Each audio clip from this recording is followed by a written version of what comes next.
পরিস্থিতি তৈরি করার গভীর ষড়যন্ত্র চলতেছে। সেই মুহূর্তে এই ছাত্র সংগঠনগুলি মনে করছে যে না, এই মুহূর্তে আমাদেরকে আবারও বসা দরকার এবং সেই প্রক্রিয়ার ধারাবাহিকতা আজকে আমরা এখানে বসেছি। বৈষম্যবিরোধী ছাত্র আন্দোলনের সমন্বয়ক সহ কেন্দ্রীয় নেতৃবৃন্দ এবং 19টি ছাত্র সংগঠন এখানে আছে।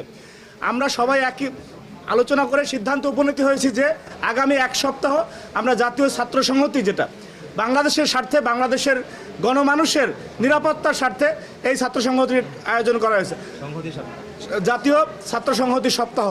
তো আমাদের যেটা হাসান আবদুল্লাহ বললেন, যারা এই যে গত 2-3 দিনে যে ঘটনাগুলো ঘটেছে, এই প্রজন্মই কিন্তু খুনি হাসিনার ভয়াবহ ফ্যাসিজমের বিরুদ্ধে লড়াই করেছে বুক চিতিয়ে।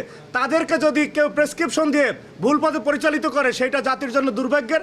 এবং আমরা আশা রাখি যে তাদেরকে কেউ ভুল প্রেসক্রিপশন দিয়ে ভুল পথে পরিচালিত করতে পারবে না বাংলাদেশ রাষ্ট্রের কোনো ক্ষতি করার জন্য। সেই বিষয়টিকে সতর্কতা হিসাবে এবং তাদের ভিতরে যাতে